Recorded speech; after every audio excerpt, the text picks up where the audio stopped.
All right, folks, get ready for the next storyteller. Where are ya? Maxie!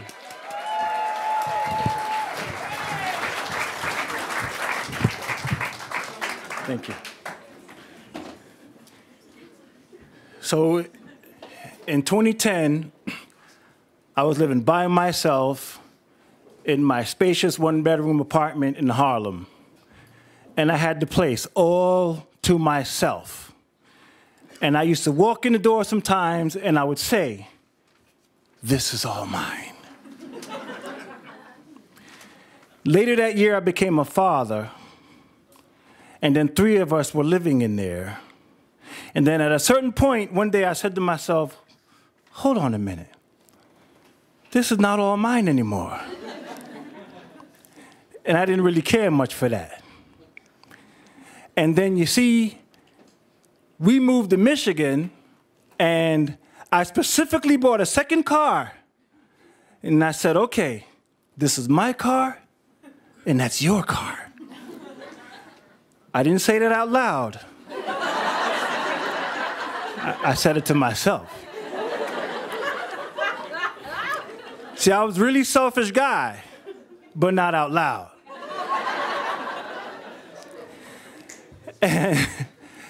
And then one day she came to me and said, "Maxie, can we trade cars?"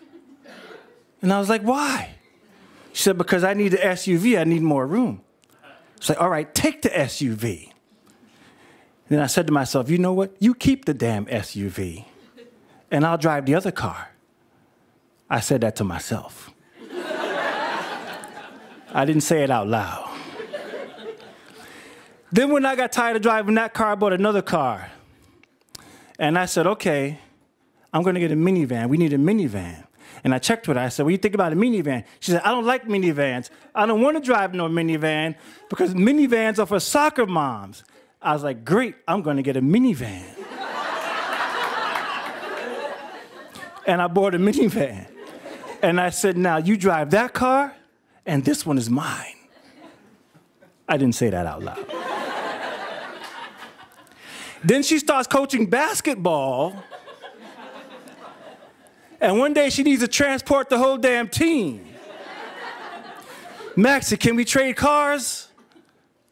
I was like, okay, take the damn car. Now, the house we live in has an extra bedroom. And the extra bedroom is for guests or whatever we want to use it for. So quite often, I would spend a lot of time in that room. To the point where one day I heard her say to one of my sons, here, take this and put it in Daddy's room. I was like, Daddy's room? What do you mean, Daddy's room? She's like, because you spend so much time in there, you know, we figured out your little sanctuary, so Daddy's room. I was like, all right, good. This is Daddy's room. This past September, we decided to take in her grandmother. My children's great-grandmother lives with us now. And guess whose room that is now? Every time I look at her, I'm like, you're in Daddy's room.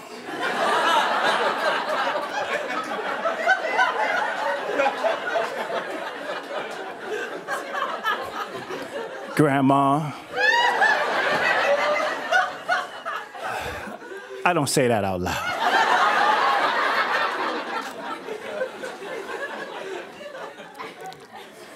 A couple weeks ago, we went to this restaurant. We're sitting down eating. The waiter comes by with this dessert. I go, hey, that looks good. What is that? The waiter said, oh, this is called opera cake. I was like, opera cake? I want a piece of opera cake. Give me a piece of opera cake. She goes, I want a piece of opera cake too. So I said to the waiter, look, we'd like 2 pieces of opera cake. And she says, no, hold on, wait a minute. Just 1 piece of opera cake. I said, what do you mean, 1 piece of opera cake? And she says, because I could just have a piece of yours. Now, at that moment, it all just came down on me. The house, the car, the room, my fucking life. At that moment, it all came down on me. And I stood up at the table in the restaurant. And I said out loud, I am not sharing this fucking opera cake. Not today, not ever. You want opera cake, you get your own damn piece of opera cake.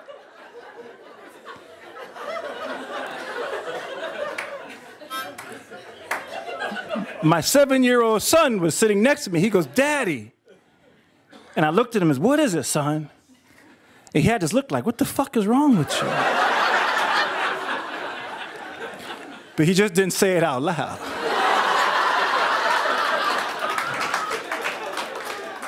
He goes, Daddy, why are you being so mean to Mommy?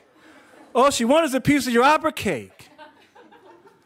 And I leaned down and I said in his ear, I said, listen, son, you don't understand. You have no idea of what I've given up since you guys have been around. And if the only thing in my entire life I'm gonna have all to myself is this slice of opera cake, then goddamn it, opera cake is what it's gonna be. Thank you.